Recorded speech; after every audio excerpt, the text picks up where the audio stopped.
तो जैसे कि हम सब ये जानते हैं कि किसी भी देश को अगर उन्नति की ओर ले जाना है तो उसके एजुकेशन सिस्टम को मजबूत करना बहुत जरूरी है, क्योंकि एक सुशिक्षित समाज ही देश के डेवलपमेंट में कंट्रीब्यूट कर सकता है। साल 1947 में इंडिया और फिर साल 1949 में चाइना को जब आजादी मिली, तब दोनों देश के लीडर्स को भी इस बात का एहसास था।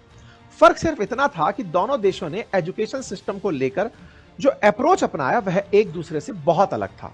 सबसे पहले चाइना की अगर हम बात करें तो पेरिस स्कूल ऑफ इकोनॉमिक्स के रिपोर्ट के अनुसार 20वीं सदी की शुरुआत से ही चाइना ने एजुकेशन सिस्टम का बॉटम टू अप अप्रोच अपनाया, यानी नीचे से ऊपर जाने का सिस्टम अपनाया, जिसमें चाइना ने सबसे पहले बेसिक एजुकेशन और फिर हायर एजुकेशन पर फोकस किया। साल 1905 आते आते चाइना में मॉडर्न और ग्लोबल एजुकेशन इंट्रोड्यूस किया गया। ट्रेडिशनल इंपीरियल एग्जामिनेशन सिस्टम को हटा दिया गया।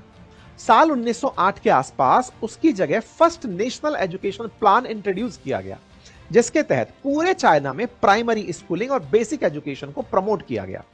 1922 में सिविल वॉर के दौरान चाइना ने 6 साल का प्राइमरी एजुकेशन प्लान इंट्रोड्यूस किया, जिसकी वजह से 1949 आते आते चाइना में लिटरेसी रेट काफी बढ़ गया।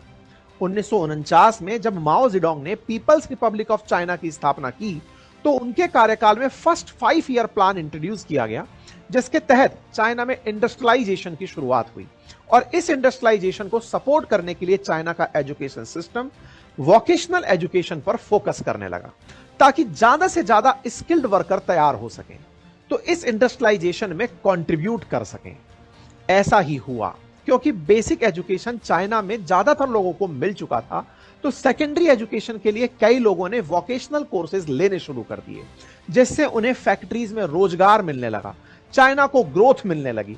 1976 में माओ की डेथ के बाद जब डेंग जियोपिंग ने सत्ता संभाली, तो उन्होंने कल्चरल रेवोल्यूशन को खत्म किया और माओ की सभी नीतियों को बदलने की शुरुआत की। उन्हीं के काल में चाइना का एजुकेशन सिस्टम मजबूत हुआ।